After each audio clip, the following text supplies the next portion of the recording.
Guys, please feel free to bombard Ritu with all sort of questions because she comes with industry experience. She's been associated with Talerang. She's been an integral part of Talerang, and I'm sure she can definitely share her advice and tips for all of you. Thank you so much. Over to you, Ritu.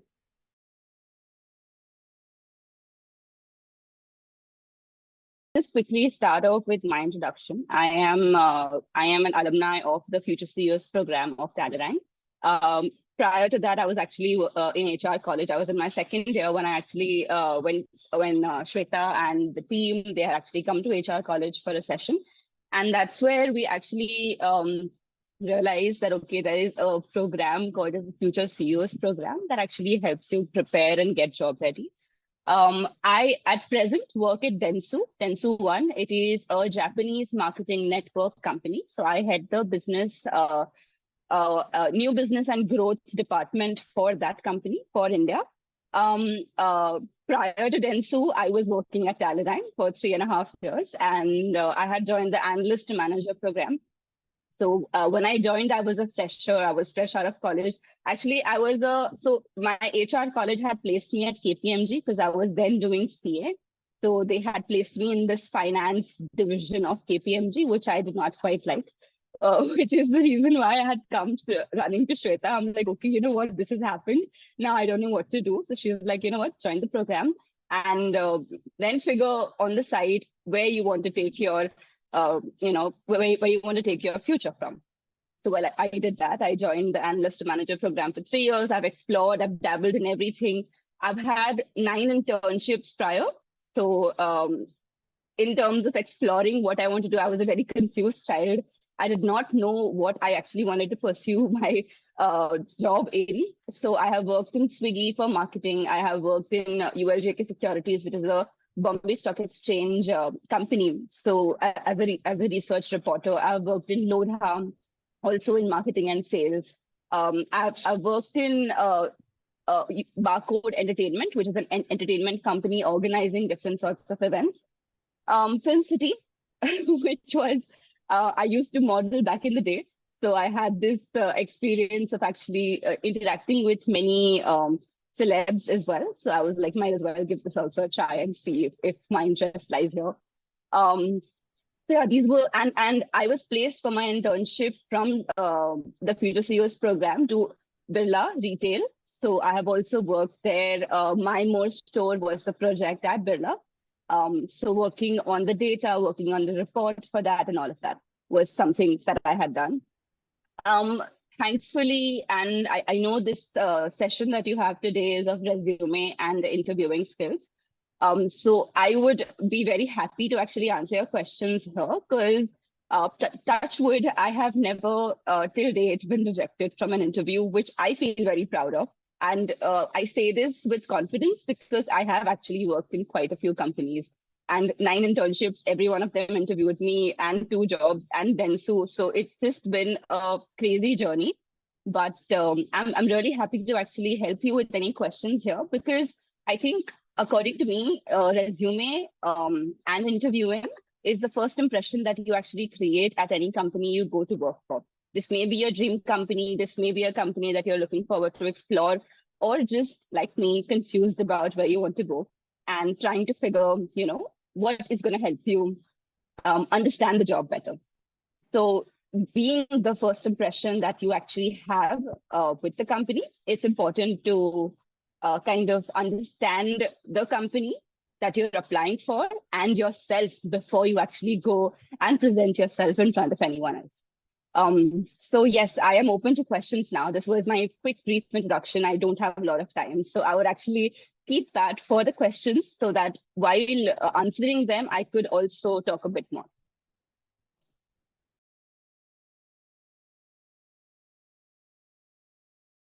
First question is, I'll just give you a brief of what my work experience. I did 3 internships.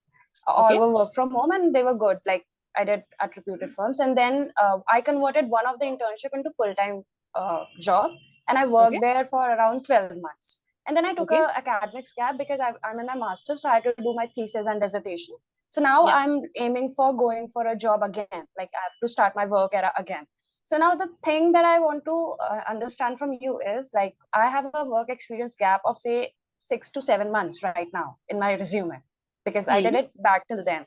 So how should I properly mention it? Because at that moment I was highly focused in my academics. I wasn't, even doing a skill certificate course or upskilling myself at that time because I was purely on, thesis and everything. And the job role that I want to go for is either a content manager or a researcher because that are my academic skills. So how would you suggest me to, approach this thing? I'm very happy you asked this question because this is something that I also did face after I left my job at. So after the analyst manager program, I was actually looking for a job. So before Dentsu, I also have a gap of 1 year where I did not do anything but just travel. And before I joined Dentsu, this was the question that I was also asked in the interview. A simple way of putting this is you have to be honest. You have to be honest with the interviewer because HR interviewer, they will spot you if you are trying to lie or like say anything that you don't actually mean. So a simple answer for that would be to actually say that, yes, you are working on your thesis, you are working on your academic, on your master's, and that is the reason why you did not have time to do anything else. If you can, for that matter, add in any social say work that you've done during this time. For me, it was Akansha Foundation that I was actually working with, and dogs welfare for stray animals is something that NGO that I was working with. So for me, that and traveling was my answer to this, which sort of did help me as well. And the interviewer, they're also human. So they know that, okay, this is something that is a reason that you can share with them. And nothing really, goes wrong here. Okay. And the second question is like, if we are applying for a reputed firm, say IBM content manager, because I was going through their job description and website. So I found this area where they ask you for additional documents. Now, those documents are not your cover letter or resume something. And they don't even want certificates. It's mentioned there additional documents and they haven't described that section. So what, in your opinion, should be the documents that I upload there? Like, do you want me to upload a letter? Do you have a number there? No. A letter of recommendation would be helpful, but I think ideally you should call the company and clarify this because you don't want to haven't upload mentioned there. They haven't mentioned the POC out there. They have just the number of the company. Any and every company will have the number of the company. They all want business. So any company, you just have to search Google Pay. Okay, this is the company. What will be the number for this? Any or the other number or email would come up. If not the number, email address to hoga 100%. So there you have to clarify this for sure, because if you upload something that they don't actually need or want, in that case, you are lowering your chance of getting qualified, because most of these interview portals are actually also automatic for the first round. They automatically disqualify people who haven't submitted the right documents. And then once you have submitted everything in a proper way, and like say percentage ho gaya, number of company that you worked at ho gaya, the qualification process of the first stage is usually automatic. And then the second process onwards, the HR gets involved to actually view your resume and your skills in a bit more detail. So clarifying this is gonna be my answer to that. 100% email डालो, पूछो उसको exactly क्या चाहिए, and that's about it. Then you submit your details. Okay. And my last question is like, apart from the resume and the cover letter, like my friends are even preparing, work portfolios, like you share with the people. So I don't have that much amount of work. Like, of course, the full-time job that I did, I used to, do content management and content writing for reputed hotels. So how should I put that thing in a work portfolio? Like, should I only put that much, or should I wait for more experiences and then start creating? I think it is very wrong and very humble of you to say that you don't have any work experience. Because in my opinion, there are so many people who have actually applied for a job, like big companies with no experience at all, and they've actually gotten it. So this is a case of confidence, and this is the case of actually showcasing your skill as to how much work you have done. You should never say this is underconfidence again. You should never say that you don't have enough of experience. you are learning, yes, but you always have enough work experience to get the job you want. If that is the mentality and if that is your way of moving forward to actually approach jobs and the job market, then it's going to be easier for you. Then it's just dominoes to actually make everything fall through. So sit on your document, have everything prepared. And probably, I think Talerang is the best way here. Make your document, give it to them, ask them for advice, and I'm sure they'll be able to guide you as to exactly how your document should be worded and the portfolio rather should be presented. Thank you.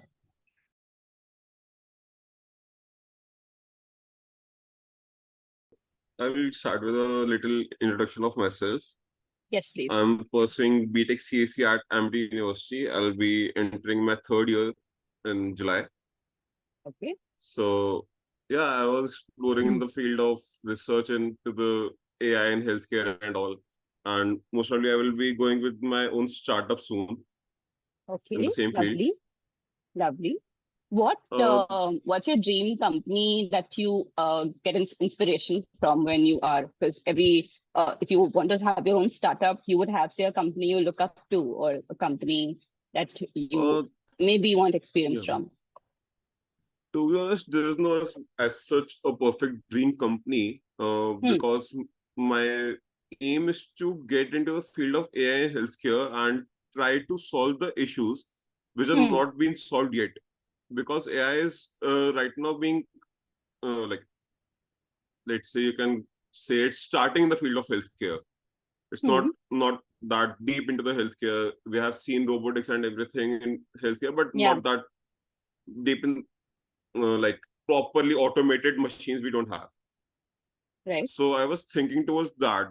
I wasn't thinking like I want to do something like this company or that company, but I have my own aims of innovation. And that's why I want to start my own company. And I'm already researching on the topics I want to explore in. So yeah, I have started my projects in healthcare, like for the diagnosis of eye diseases. Then I have started my project for the solving the issues of AI and social good. Like we have a lot of problem with the landfills in Delhi. I'm starting the project for that. And I'm looking for the perfect project that is quite scalable as a startup. So I'm exploring two different projects right now. And you have work experience prior to this? Have you interned somewhere? No, I'm currently interning at Talerang only. That's my first internship. I've almost completed my future CEOs. So that's my first internship at Talerang, and I have chosen other skill tracks also, like for research and entrepreneurship. And I will be going with the research. I'm also applying for other internships in the with IITs and all for research in AI currently. And I'm quite at an exploring stage right now. I'm exploring different fields of AI in healthcare and trying to get to know which is the most scalable field I can go with as a startup with. Let me ask you a question. When it comes to making mistakes, would you be comfortable making mistakes at an internship at a different company or with your own startup? I guess mistakes can be made anywhere throughout the journey. You can't avoid them at all. Of course. So it depends what type of mistakes they are. And maybe as an intern, because I'm at that learning stage at that moment, so making mistakes as an intern will be better than making mistakes as an owning a startup, because you'll be anyhow learning as an intern, but you will be You'll going be learning as a startup business owner also. But definitely. yes, you will be learning throughout. Exactly. But cool. Yeah, you're quite at the starting stage as an intern. So yeah, for me, it would be better. Okay. All right. Best of luck. This sounds very interesting, and I'm excited for you on this journey. This is a whole new space that you'll be entering into.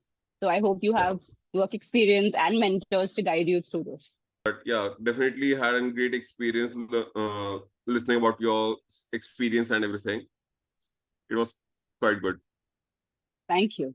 I think the Okay. best part too is that when you share your experience, it's very relatable. I think it also gives a sort of hope. Like when you say that you've done 9 internships, it's sort of because I know that since I've been closely working with a lot of undergraduates, most of them are still not able to figure out like, where do I start? What is the purpose? Like, what's the Yes. purpose of my life? And I think what you shared today is kind of inspiring for a lot of students to learn from you, that having that attitude of learning and just keep on exploring is very important. Because Yes.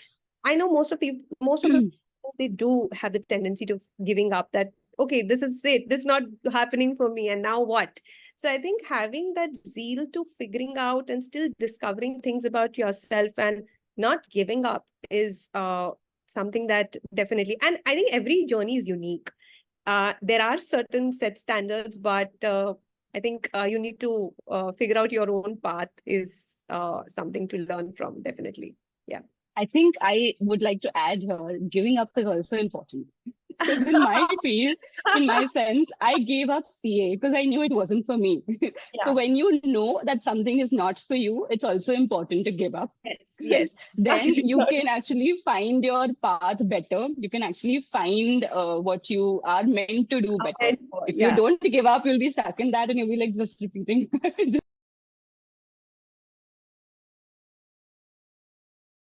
Us out here. Three things. Yes. Three things that I had actually noted down because I think Ritika had mentioned clearly this is communication, resume, and interview. I had a few points noted for three of them.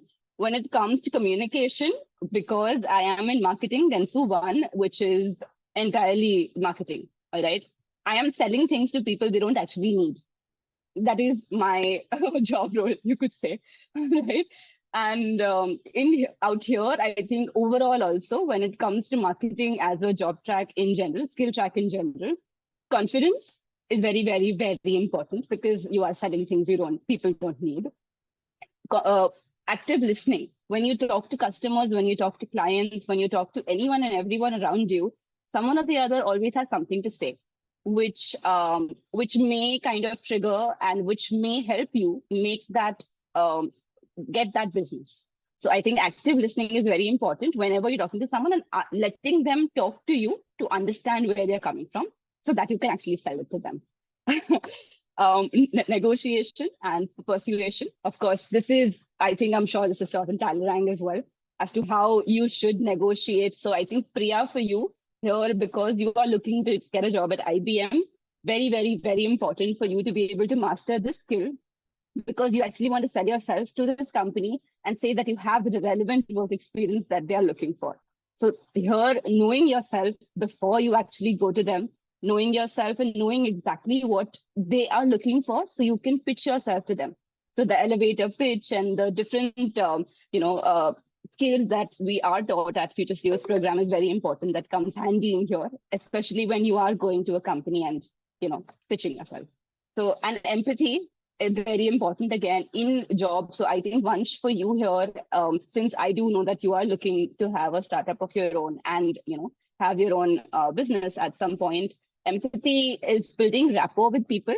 Because end of the day, it's gonna be that's gonna help you have your startups set up in a way that people actually want to come and interact with you and your company.